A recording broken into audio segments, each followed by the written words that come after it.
Agenda item number 10, which is consideration of adoption of bill number 461, an ordinance of the City of Mesquite, Nevada, amending Title 7 of the Mesquite Municipal Code, Building and Development, Chapter 1, Building and Related Codes, Section 4, Energy Conservation Code by adopting the 2009 edition of the International Energy Conservation Code, regulating and governing energy-efficient building envelopes and installation of energy-efficient mechanical, lighting, and power systems in the City of Mesquite, providing for the issuance of permits and collection of fees therefore, and other matters properly related thereto. Mr. Sawyer.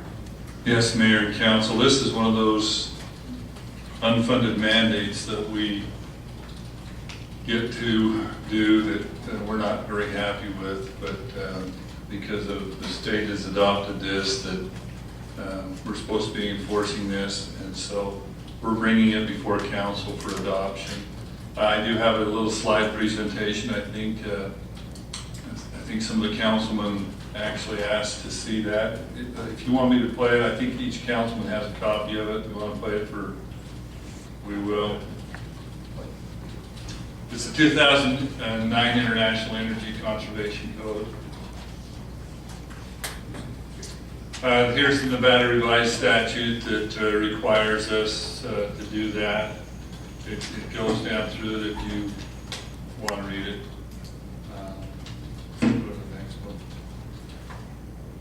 Here's the comparison between the 2006 International Code and the 2009 International Code. You can see that there is some similarities, but there's also some difference in it. I think a couple of the big issues there is the duct testing and the pressure testing has to be done. The R8 insulation for the ducts in the attic. Those are some of the big issues. Go to the next slide. Also on this, there's something that is, well, I'm not even going to say my personal opinion on it, but the lighting in the home, we have to make sure that 50% of the lights in the house are actually high efficiency lights. When we go and inspect it, that's anyway. And then there's the solar heat gain for the glazing. It drops from 0.40 down to a 0.30. The HVAC system, for the thermostat, it has to be programmable now. The swimming pool has to be on a timer. Also on swimming pools, if you're going to do a new swimming pool and it's going to be heated, has to have a cover of a R12 insulation value. I want to go to the next one. This is the total construction cost increase for the 2009 Energy Code on a 1,200 square foot house. Slab on grade, it's about $1,524 is what the estimate. On to the next one. Over a 30-year life cycle, the savings will be $1,944. If I calculated that outright, that's about $5 a month for 30 years. I go to the next one. I think that's it. If you have any questions about it, we'll try to answer them. I have Dale Tobler here. He's our guru on it. So if you have a question, All right, thanks. We'll go ahead and let's go with the public hearing first, and then we'll go questioning, okay? That being said, we'll open the public hearing on agenda item 10.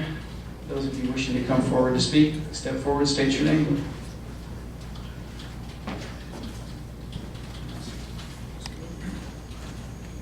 Dave Baldwin.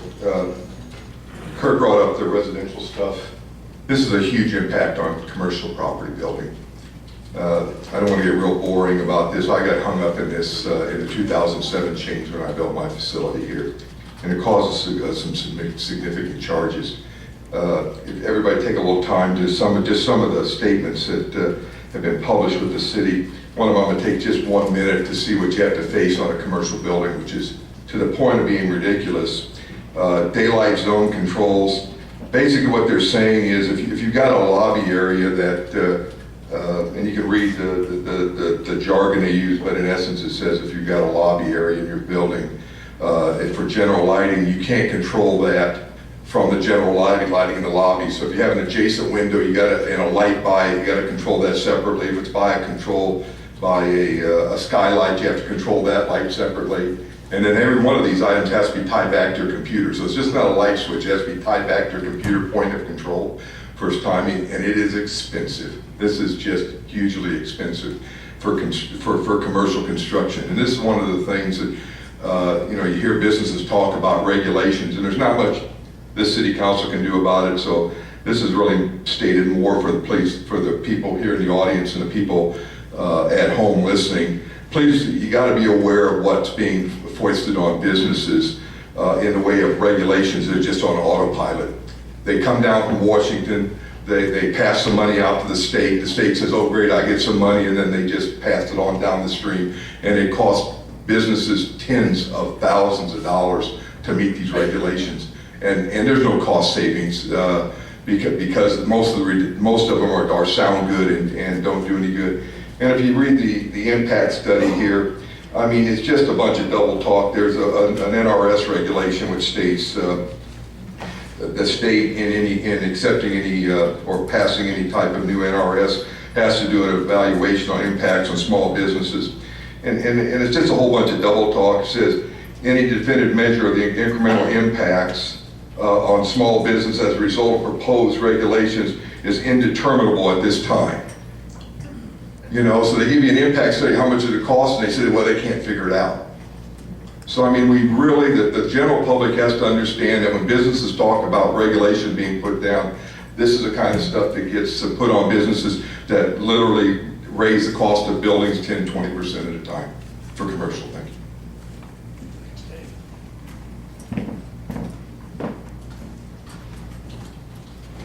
Any further public comment? Public? Oh my God, just want to make sure. I don't see any, so we'll go ahead and close the public hearing. Mr. Sawyer, get ready for some questions. Okay. Mr. Gus Davison was first, then we'll go, Councilman Gus Davison was first, Councilman Rapson is second. Go ahead, Councilman. First, I was hoping we'd get Dale up there and make him work a little bit, but I just have a couple simple questions. We have a lot of houses here that are advertising they're building high efficiency. Right. And it's a majority, really, I think, or at least it has been. It may not be it will be built in the future. There's no way of knowing that. How close are they to meeting some of these standards? That's my first question. A lot of these do meet, a lot of them are Energy Star efficiency. Most of them in the city probably meet it. There's some that don't. It is going to be an impact. You've got it. There's going to be some changes. One of the problems with Energy Star is, you have to pay for it just like everything else, and you have to have an inspector come out and look at it. And it's like Mr. Baldwin said. This thing is a huge problem. Okay, the second question I have is that aren't the majority of swimming pools now, or a good number of them, being heated because we don't have gas here? They're being heated with solar anyway, right? Not all of them. Well, they're being heated. A lot of them aren't being heated. A lot of them aren't being heated. The majority of them usually have either propane or electric. Yeah. The other thing is, this is a question, and it's just for my edification, Rand, but for the audience as well, that this isn't a retro on anything that's already built. This is anything built in the future, right? This actually took effect for the state July 1st. So it's not anything from it won't be July an 1st impact on. on businesses and stuff that are currently, because I don't want people to panic because we're talking about the big impact on businesses and so on, and it really isn't until future businesses, and then definitely will be an impact, there's no doubt about it. Right. We have some businesses coming in. The only thing you could have is if you do a big remodel and stuff, that's going to affect the remodels. All right, thank you. Some quick clarification on the pools. The R12 is only required when you heat the water more than 90 degrees. So if the pool is not heated more than 90 degrees, then it can just have a vapor barrier, which is a piece of plastic, so. That's why I had him come. Councilman Ramsey?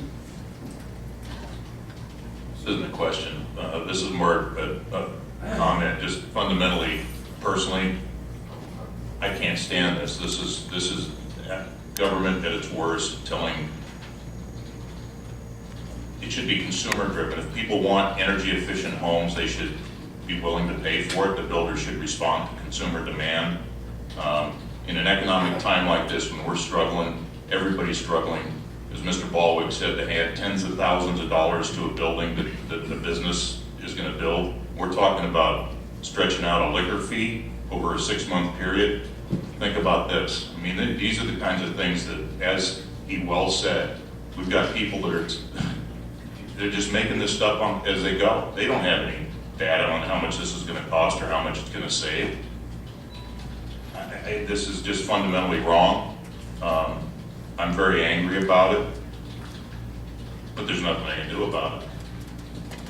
I guess that we could have our legislature change the legislation, but that's about all we can do. That's right. Thanks, Councilman Robinson. Councilman Haven? Well, just to echo what's been said, I mean, in the back of it says, in order to be compliant with state law, the city of Mesquite must now adopt this code. Hands are tied. Maybe we could get our representative back there to put that back on the state legislative agenda and see what we can get done. Councilman Withfelder? Thank you, Mayor. Question for Mr. Sawyer, and I'm not sure how you would possibly even address this, and it might be a nebulous question, but what would be the outcome if we in fact did not vote on this bill to accept this bill and make it part of our municipal code? What penalties would we face, or what would be the sanctions, or who would impose them, other than obviously the state? But why are we forced to adopt this in these economic times? I have no idea. I'll let the Oh, attorney you know, and it may be a nebulous question, but I think it's worthwhile pursuing. Who says we have to do this? Go ahead, Ms. Hunt. I knew you would chime in. Thank you, Mayor, Council. We are a 266 city because we don't have a charter. Therefore, we are a creature of the state, and what the state dictates, as in these kinds of laws, we have to follow. We can make a law that is more stringent than what they declare, but we can't make it less. Okay, so if we don't sign this thing, what are they going to do? Sue us and take us to court? We'll probably be hearing from the state, yes. Well, let's hear from them. Let's see what happened. We can be fined and the budget. Well, we can't be fined unless we're heard. So let's be heard. What do we got to lose? Why do we just have to bend over and do this for the... Because we're a 266 state. No, that doesn't answer my question. We are a 266 state, but does that absolutely make us do this? I disagree with that, and I think it's absolutely worthwhile pursuing that we don't do it. Thank you. Go to Councilman Littman, then back to Councilman Gustavson. Thank you, Mayor. I think I'm in agreement with Councilmember Withfelder. I think we should be testing the waters on this. I look at this as a code that was written in 2009, and I can see the bureaucrats right now in Washington already updating it to 2013 or 2014. So we put this into effect in Mesquite, and they're going to turn around and pop up with another one. Undoubtedly, somebody's got to be paid for something there. And we're going to get stuck another time around to the point where no one wants to build anything here or anywhere else in this state because of these costs. I think we should be testing the waters a little bit, put a hold on this. I'll go to Ms. Hunt. Thank you, Mayor. Can I request that we can have a 5-minute recess so we can have some legal advice to the council and the mayor? Absolutely. We'll go Thank ahead and do a 5-minute recess. We'll be back here and start again. 5 minutes.